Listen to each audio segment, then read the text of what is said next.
Sir, pahabol lang, isa lang po. Sir, ano pong masabi niyo so far doon sa development, doon sa online sabong, yung mga nare-retrieve daw ng mga buto? Yes, nakamonitor ako dyan. And our authorities so far are doing good, especially yung ating Philippine Coast Guard, which under sa committee ko yan, sa DOTR. And sabi nga nila, ayaw nilang galawin muna yung mga sako. Nakikinig sila, may mga forensic expert tulad ni Fortune na sabi dapat this is the way you should handle the pieces of evidence o yung sako, etc. So let's leave it at that. Kung ano yung mga ginagawa natin mga otoridad, suportahan natin. That's just a good development, as a matter of fact. Kaya lang, may mga nagsasabi na baka planted daw yun. Siyempre, tuwing merong ginagawa yung damn if you do, damn if you don't. Ganun tayo mga Pilipino. Pag may ginagawa, yung ating mga otoridad, mali yan. Pag walang ginagawa, mali yan. So, gumagawa yung ating otoridad ng trabaho Meron silang nakita mga boto. Then that's a positive development that we should welcome. Everybody should welcome. But it has to be investigated by the forensic experts, thoroughly investigated kung talagang magmamatch talaga yung, kasi so far sa balita ata, 12 na ata sa mga family ng victims ay nakuha ng DNA samples para i-match yun, gagawin ng cross-matching. So let's leave it at that. Sana maging successful yung gagawin cross-matching. Show sa One Day sa Radyo. The reason why I'm here today, ladies and gentlemen, merong nagaganap na epidemic ngayon sa ating bansa at lumalala ang epidemic na ito. It's about time na lahat tayo magtulong-tulungan para magamot itong malalang epidemic na for me. Example, recently merong bus driver na nahuli ng mga pasahero habang nagmamaneho nag-online gambling. Paano na kaya umaga yon? Paano na kaya kung sa gabi wala nakitang pasahero, nag-online gambling siya, nabangga, disgrasya. Meron pang jeep driver na nahuli din ng mga pasahero na nag-online gambling habang nagmamaneho. And meron pang sa PTEX ata yun, ni-raid ng mga pulis lahat ng mga bus drivers lulong sa online gambling. Napakarami ng taong lulong dito sa online gambling kasi napakadali ma-access. As a matter of fact, sa programa ko sa Wanted sa Radyo, hindi ko na mabilang recently yung puntahan ng mga magulang na nareklamo, yung kanilang mga asawa, anak, especially mga estudyante, hindi na nakapag-aral, napupuyat, at nangungupit na sa kanilang mga magulang para lamang makapag-online gambling. Especially itong scatter. Sobrang lala na. Something has to be done. That's why I'm filing a bill na total stop, hindi yung regulated, hindi yung strictly regulated. For me, no. It has to stop. Grabe na. Kailan tayo titigil kung bagsak na ang ating bansa, ang ating lipunan? We have to step on the brakes right now. And with your help kayo sa media, ma-disseminate properly itong information na ito para sa kalaman ng lahat na meron tayong sakit sa ating lipunan sa pamagitan ng epidemic, kung tawagin ko, itong online gambling. Go ahead, please. Sir, kasi may ilang senators din na nag-file na ng bill on online gambling but they want strict regulation lang kasi kapag total ban, baka magkaroon ng underground operations lang, sir. So, allow it but with stricter regulations po. Like, hindi pwedeng 18 and above, yung mga ganun, sir. Ay, 18 and below, I'm sorry. Okay, well, hinahangaan ko yung mga kasamang senador na nagsabing strictly regulated itong online gambling. Pero ako, in my opinion, kailangan talaga total ban. Yung sinasabing baka mag-underground. Nandiyan naman ating kapulisan, nandiyan yung ating NBI, nandiyan yung ating PNP. Anong ginagawa ng kanilang mga intelligence funds para tugisin kung sino itong mga nag-underground? As simple as that. Let them do their job. Otherwise, tanggalin mo yung mga pulis na hindi trabaho. Sir, when you say total ban, lahat, pati accredited ng PAGCOR, sir? Lahat, pati accredited ng PAGCOR. Kasi, tingnan nyo, kahit na paslit, nakakapagsugal, very accessible itong online gambling. Why not put a stop into it? As it is, may problema na nga tayo sa mga casino. Ang dami ng casino left and right. magpapatayo ng casino. In fact, balita ko may magkakaroon ng casino pa sa Boracay. Kung saan-saan na pinapayagan na magkaroon ng casino. Problema na yan as it is. Marami na sisirang buhay, mga negosyante, dahil nalululong sa sugal sa casino. Now, here comes online gambling na hindi lamang mga adults ang nalululong, kundi ang nakakatakot dito, mga kabataan, estudyante, as young as 10 years old, 9 years old, nagkaroon ng scatter. Hindi nakapag-aral, hindi nakapagtulog, hindi nakatulog, kumukupit sa kanilang mga magulang para makapag-scatter lamang. Ano to? Anong klaseng bansa meron tayo ngayon? Grabe na. At bakit ito pinapayagan ng PAGCOR? Kaya nga I'm calling, yung sinasabi ng PAGCOR, for now, itigil na raw muna yung ads sa mga online gambling. Galing ako sa bahay ko, papunta rito, binilang ko, 7 ang billboard ng online gambling. 7. So, nananawagan ako sa PAGCOR maging sa ad board. Do your share for now habang gagawa ako ng bill. Of course, matatagalan yan. And habang pinag-isipan siguro ng ating sa executive kung anong gagawin nila, do something, itigil na muna lahat ng advertisement sa online gambling. Kasi ang sabi ata ng PAGCOR sa prime time lamang. Bakit lang prime time? Paano sa hindi prime time naman yung mga bata nanonood din? So dapat tigil yan sa TV, radio, newspaper, social media, lahat. Kung nagawa natin yan sa sigarilyo, remember dati sigarilyo left and right, may advertisement yan. Lahat ng platform sa media, napatigil. So bakit hindi natin mapatigil itong sa online gambling? Kung gusto yun ng PAGCOR, kaya nilang gawin. May kasabihan nga, kung gugustuhin, maraming paraan. O may paraan. Kung ayaw, maraming dahilan o may dahilan. Yun lang yun eh. Mga celebrities na kilalang kilala, tapos sila pa talaga yung nag-endorser. Yun nga, nakakalungkot nga. I don't have anything against those celebrities. Siguro sa kanila, trabaho lang, walang personalan. Pero ang hindi kasi alam din itong mga celebrities na nag-endorse itong online gambling na maraming nasisira. Who knows, baka mga kamag-anak nila, kakilala nila, mahal nila sa buhay ay nalululong na sa sugal na ini-endorse nila mismo sa kanilang social media accounts or sa TV or radio. Pero paano yun? May mga malalaking tao daw, including lawmakers, ang engaged sa online gambling operation. Very good. That has to be investigated. Dapat imbestigahan. Sino yung mga politiko, sino yung mga malalaking opisyal na involved sa online gambling, online gaming? Sampahan ng kaso ombudsman. Sampahan ng kaso Sandigan Bayan. Find out who these people are. Illegal yung operation. Pero kung legal, sir?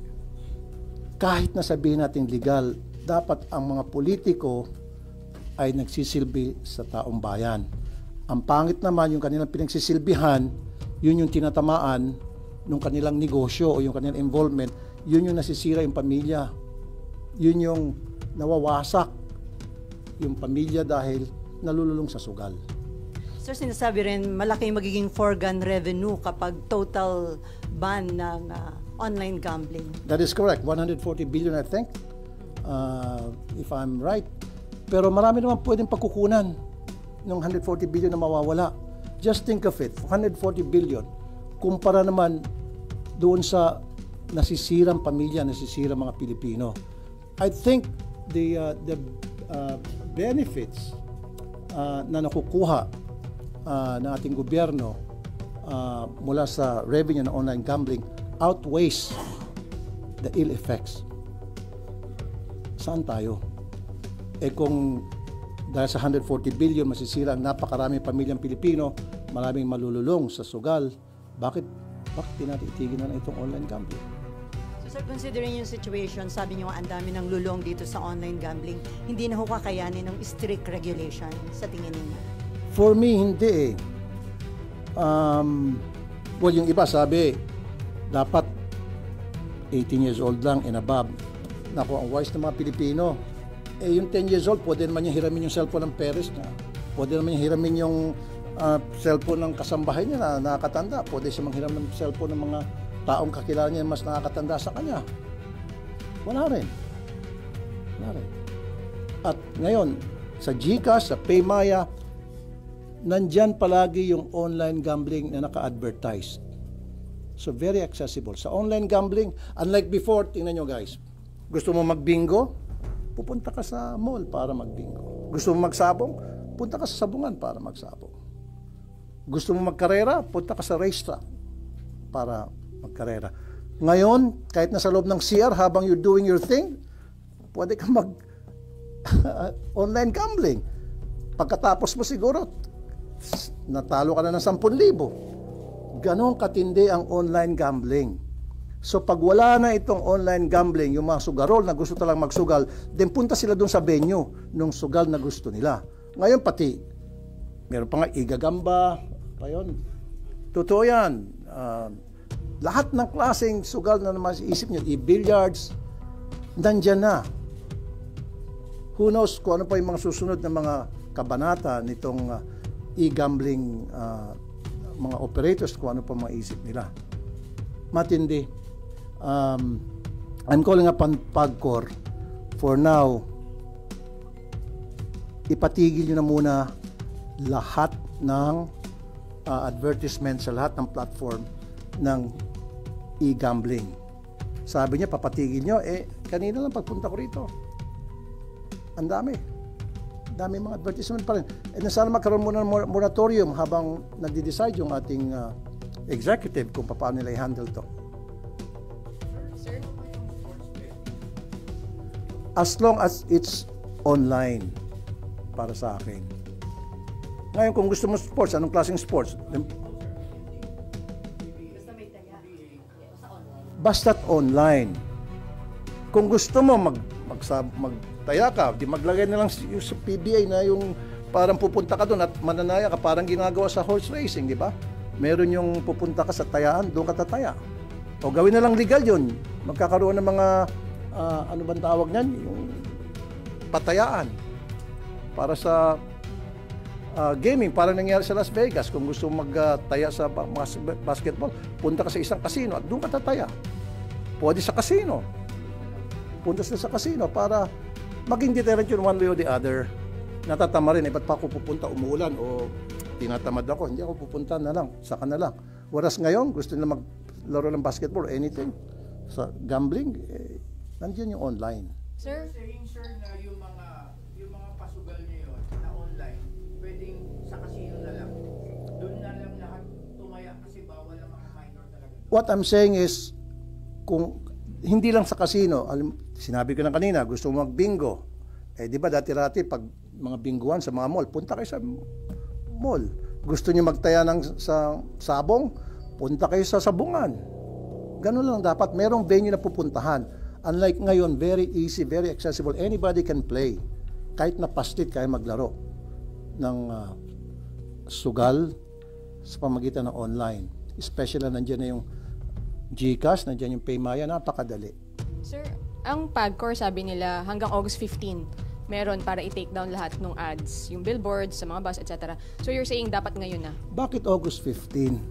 So between now and August 15, so marami pa malululong sa sugal. So kung gusto ng PAGCOR, sabi ko kanina, kung gusto, maraming paraan. Kung ayaw, maraming excuses na hanggang August 15. Why August 15? Let's do it now. Ganun dapat. Ora mismo. Kasi lumalala at lumala na talagang problema. Ayan nga, yung nabalitaan natin, alam niyo naman siguro yan. Bus driver, akalain mo, habang nagmamaneho, nag-online gambling, buti na lang nakita ng mga pasahero at pinigilan siya. Paano kung hindi nakita? Paano kung gabi yun, natutulog yung mga pasahero? Sir, tapos Diskusya. doon sa revenue, sir, saan natin pwedeng kunin specifically yung mawawala kung hindi sa online gambling? Marami naman pwedeng pagkukunan ng budget yan kung gusto natin pamalaan. Di mag-alat ng budget para sa social services. Di ba? Kasi I think 40% of sa online gambling, if I'm not mistaken, ng revenue from PAGCOR ay napupunta sa social services. So dipunduan na natin yung DSWD. Itigil natin yung mga GL na yan. O, ilan ba yung bilyon-bilyon yan galing sa GL? O di lahat Ako mismo isusurrender ko yung GL ko. Kasi yung GL ko naman napupunta sa lahat ng pupunta sa action center ko. In fact, malaking bagay nga pag natigil yung GL na yan dahil kumbaga nagagamit pasintabi sa iba, nagagamit mga politiko para magkaroon silang pogi points sa kanilang mga botante. So yun, isang source yung GL, di ibigay dun sa sa DSWD para pandagdag dun sa social services. Yung mawawala as a result dun sa pera, kung sakali man na kumukuha ng pera ang DSWD sa PAGCOR o kung sa PhilHealth, di ibigay sa PhilHealth. Maraming pwede tayong gawin na paraan kung gugustuhin natin. It's just a matter of political will. It's just a matter of using our common sense, ika nga. Balikan kasi yung celebrities tsaka online influencers na nag-e-endorse. Do you also have calls na, paano ba, tumigil din sila na mag-withdraw from endorsing online gambling? Paano po ba, sir? Hindi ko sila pwedeng diktahan. Ang masasabi ko lamang, siguro mag-isip sila kung ano ba yung effect ng kanilang endorsement doon sa nakakaraming mga taong nalululong sa sugal dahil naniniwala sa kanila. Especially influencer, mabilis na maka-influensya sa kanilang mga followers. So just imagine, sila, dapat isipin nila kung ano yung epekto noon sa kanilang mga followers. Baka bandang huli mga followers nila, imbis na matutuwa, alis na sa kanila at hindi na magpa-follow dahil sa iyo, na-bankrupt ako, dahil sa iyo, nasira ang buhay ko. Cellphone, maraming apps na makikita mo nag-endorse ng mga online gambling. Baka dun karamihan. Yun nga dapat talaga i-stop yun sa mga endorsement. Hindi lamang sa mga influencers, kundi total ban talaga pagdating sa advertisement sa online gambling. Kasi sa GCash, pagbukas mo ng GCash, Paymaya, nandoon palagi yung online gambling. Correct. So dapat, with the help of DICT, pwede naman i-ban yun eh. Sir, do you think mabilis makakapasa itong proposed bill tungkol sa total ban ng online gambling? Considering na sino yung mga tao behind it. Let's be practical. It will take some time dahil maraming haharang, maraming pipigil, maraming maglalabi. And you know how powerful they are, these people behind. Ikaw na mismo nagsabi, may mga malalaking tao nasa likod niyan. Of course, isa yun sa mga tututol. But at least we're doing something and we're gonna fight for it. And for the meantime, habang wala pa yon, I'm calling upon PAGCOR, I'm calling upon AdBoard, DICT. Magtrabaho naman kayo. Sir, committee nyo ba yung mag-hear nito about online gambling? It's not my committee. Walang franchise, walang kinalaman sa committee ko itong sa gambling. Dahil ako sa public services sa DMW. So what I can do is, when I file the bill, file a resolution, pag hinir, then that's the time na siguro magkakaroon ng marami akong support. In fact, I know for a fact na 4 ata na mga senador ang ayaw din sa online gambling. Kaya lang iba sa kanila gusto regulated. Pero ako, strictly regulated. Pero ako talaga, total ban. You're filing the bill today, sir, o filed na po? Wala pa. In fact, dinadraft pa ng legis ko na that will be, kasi nakapag-file na ako ng 2 sets 20. So another 10, so 30 bills ang pa-file ko. So kasama dun sa 30 sa third batch na ipa-file ko. And within this week nyo po mapafile ito, sir, yung sa online gambling? The next week. Total ban.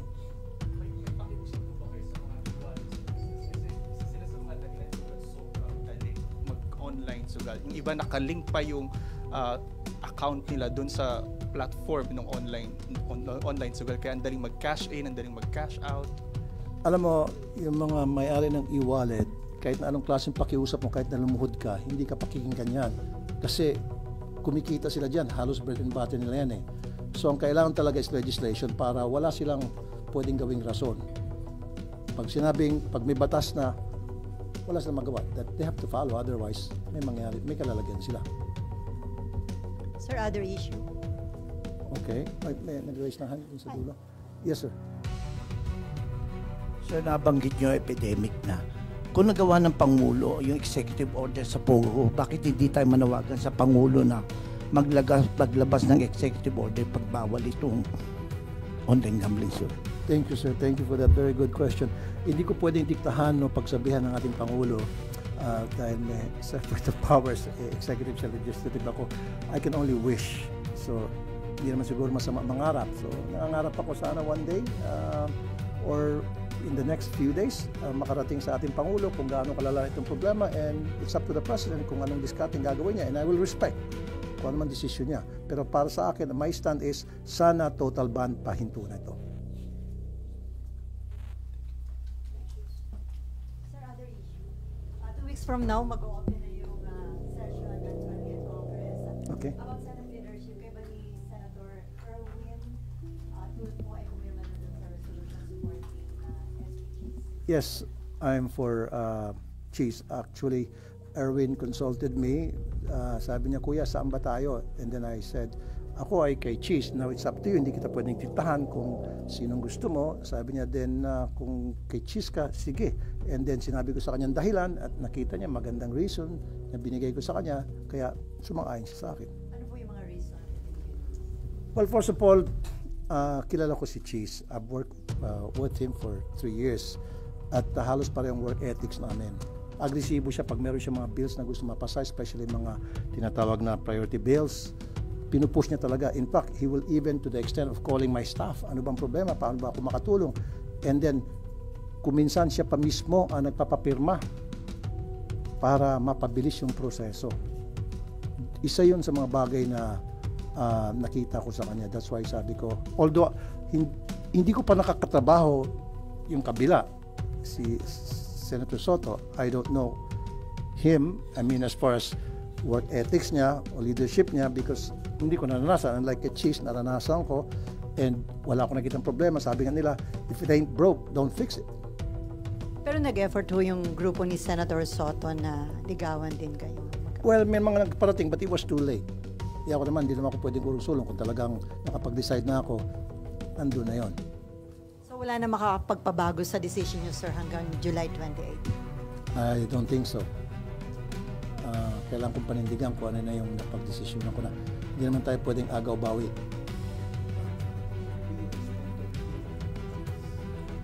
As far as I know, kasi I'm doing okay naman sa committee ko as chairman ng public services. I'm doing my rounds to make sure na safe yung mga pasahero natin sa bus, sa barko, sa aeroplano. Sa DMW naman, I've been going around different places sa iba't ibang bansa para tingnan yung sitwasyon natin mga OFWs. So, I'm doing well. Siguro naman hindi tatanggal sa akin ni Cheese yung committee na yon. Madadagdagan ba, sir? I don't think so. Okay na sa akin yung dalawa para makapag-focus ako. Pag marami, baka makadistract. No, it's not. It's no longer mine. So Migrant workers and public services, yun yung committee ko. Dati energy nga pala pinalitan siya. Wala na kayong hiningi, sir? Diba? Wala ako hiningi ni Tuldok kay Sanchez. When I told him na I'm with you, I didn't ask for anything in exchange. Distributed nila lahat, sir, yung mga committee. That I don't know. You can ask Cheese directly, Senator Cheese directly pertaining to that. All I know is yung committee ko lang. Sabi niyo nga gusto niyo yung leadership style ni SPG. So kontento rin kayo sa pag-handle niya sa impeachment case ni BP Sara? So far, okay naman para sa akin. And what's important to me is matutuloy yung impeachment. And gustong-gusto ko matuloy impeachment para mabigyan natin pagkakataon si BP Sara na maisabi niya yung kanyang side. Mas maganda, di ba, ma-clear niya yung name niya sa pamagitan ng pagdidepensa niya doon sa impeachment at mapapatunayan na inosente siya as opposed to yung mababasura before na magkaroon ng hearing sa impeachment. So against din kayo na ma-dismiss agad yung impeachment case nang walang trial na mangyayari? No, against ako. Gusto ko dapat You will vote against it? gusto ko magkaroon ng trial para naman magkaroon si BP Sara ng pagkakataon madepensa niya ang sarili niya. Kasi for now, sinasabi nga niya na inosente siya. So, let her prove it na inosente siya. Mas maganda yung ma-prove niya na inosente sa pamagitan ng trial. And then, nakita ng mga senador na talaga inosente siya at kulang sa ebidensya. Di ba mas maganda yon?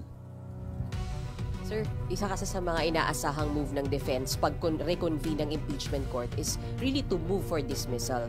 So what can we expect from you since baka mauwi sa botohan, sir, ng senator judges? Para sa akin, ang ayoko ma-dismiss. Gusto ko talaga magkaroon ng trial para ma-prove niya sa kanyang sarili yung kanyang sinasabing innocent siya. Give her a chance, give her the day in court. Kasi kung ma-dismiss lang, so paano na yung mga allegations against her? Maraming mga allegations di ba? O, paano niyo mapuprove yun? Paano niyo masasabi sa taong bayan na inosente siya, na lahat siya ay puro katang-isip lamang kung hindi tayo magkaroon ng trial? Because doon sa trial, doon niya mapuprove yung kanyang innocence. At doon niya mapuprove kung siya ay guilty. Pero Senator Bato de la Rosa, ang sabi niya, pag nag-open na yung 20th Congress, una niyang itatanong ay kung may jurisdiction ba yung 20th Congress. Dapat daw ma-establish muna. Sa tingin niyo, hindi na kailangan dahil na-acquire niyo na yung jurisdiction dun sa Meron kaso. ng jurisdiction. Hindi na dapat pag-usapan yan. Magkakaroon talaga ng hearing sa impeachment. It's just a matter of, siguro may maghihiling na matidismiss yan o ibabasura. Now, I'm not for it. Ang gusto ko magkaroon ng trial para ma-prove again for the nth time, ma-prove ni BP Sara na siya inosente, like what she been saying and her attorneys and her campo na inosente siya. So mas maganda na ma-prove niya na inosente sa pamagitan ng trial, sa resulta ng trial versus madidismiss agad-agad. So wala siyang pagkakataon na mapakita sa taong bayan na siya ay malinis at yung mga aligasyon ay gawa-gawa lamang. May we know how you are preparing for the impeachment, sir? Are you getting or hiring extra legal minds to advise you? I've been talking to my legis every now and then. In fact, I've been also consulting to some lawyers. In fact, meron pa akong mga konsulta. I'm not gonna tell you their names. Mga former justices ng Sandigan Bayan, may former justice ng Supreme Court na nakausap ko. So I've been talking to some people and asking for their inputs. Bakit, sir? Ba't kinakailangan niyo, sir, na ganun karaming i-consult? Because this is my first time na maka-attend o maging senator judge sa isang impeachment hearing. So dapat I should be prepared. Hindi ako pupunta doon ng blanco. Dapat meron akong sapat na kaalaman so that I can make intelligent decision at the end of the day. Pero wala kayong nakita, sir, na parang delay yung top. Kasi sabi niyo, bakit yung tagal? For me, I don't think so. Labas na tayo doon, lampas na tayo doon sa delaying tactics na tinatawag. Doon na lang tayo pag-uusapan natin yung sa impeachment trial na. Kasi para sa akin, gusto ko talaga magkaroon ng trial. Okay? Sir, ano lang, expectation sa SONA ng Pangulo since more than 1 week na lang po? What you want to hear po? What I want to hear is, I don't know yet kung ano yung mga sasabihin niya. Of course, meron nang nag-prepare ng kanyang speech, meron mga nag-antay sa kanya. Pero ang gusto ko sana, wish ko lang, hindi naman siguro masama mag-wish. Sabi nga nila, hindi naman siguro masama mangarap, libre ang mangarap. Pangarap ko sana sa SONA, baka pwedeng isali ng, sabi ko, big naman, Mr. President, pwede mo isama sa SONA mo yung tungkol dito sa problema natin sa online gambling. I don't know. But again, hindi ko dinidiktahan, hindi ko sinasabihan ang ating Pangulo because desisyon niya yan. Ayaw kong pakialaman yung lahat ng mga ginagawa niya. In fact, karamihan sa kanyang mga ginagawa ay support dahil nakita ko na kapareho na advocacy ako, I support him. But dito, ako ay nag-wish lamang na sana makarating sa Pangulo kung gaano kalala na itong problema sa online gaming. At sana wag siyang lokohin, meaning wag siyang bigyan ng wrong information. Kasi usually yung ating Pangulo, umaasa lang naman yan doon sa mga advisors niya, doon sa mga alter ego niya, kung anong sinasabi sa kanya, yun ang pinakikinggan niya. Sana yung mga nakapaligid sa kanya, yung mga trusted niya, magsabi ng totoo kung gaano kalala na itong problema natin sa online gambling. Last year, SONA, sir, yung salient point talaga doon, yung nag-stand siya about Pogo. So is that something na gusto niyo? Which was very commendable. In fact, nagkaroon siya ng standing ovation. Isa ko siyang matumayo at pumalakpak ng gusto. Hanggang sa mabingi ng tenga ko sa kapalakpak sa kanya. So, since wish lang naman, sir, gusto niyo rin ba na magkaroon nga siya ng malinaw na stand on online gambling, sir, naman this time? Sana nga, sabi ko, hindi naman masama mangarap. Pangarap ko lang yon. Kung magkaroon siya ng ganong klaseng stand, thank you so much. Sir, pahabol lang, isa lang po. Sir, ano pong masabi niyo so far doon sa development, doon sa online sabong, yung mga nare-retrieve daw ng mga buto?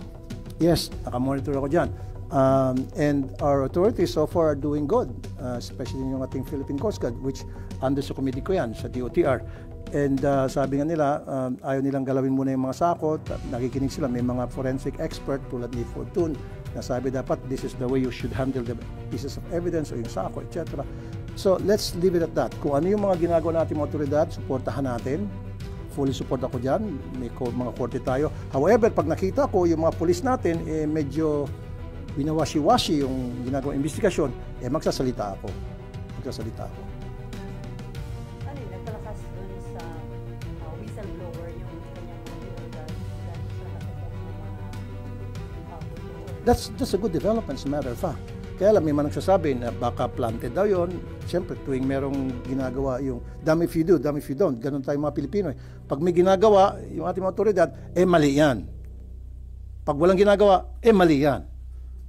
So gumagawa yung ating otoridad ng trabaho meron silang nakita mga boto, then that's a positive development that we should welcome, everybody should welcome. But it has to be investigated by the forensic experts, thoroughly investigated kung talagang magmamatch talaga yung, kasi so far sa balita ata, 12 na ata sa mga family ng victims ay nakuha ng DNA samples para i-match yun, gagawin ng cross-matching.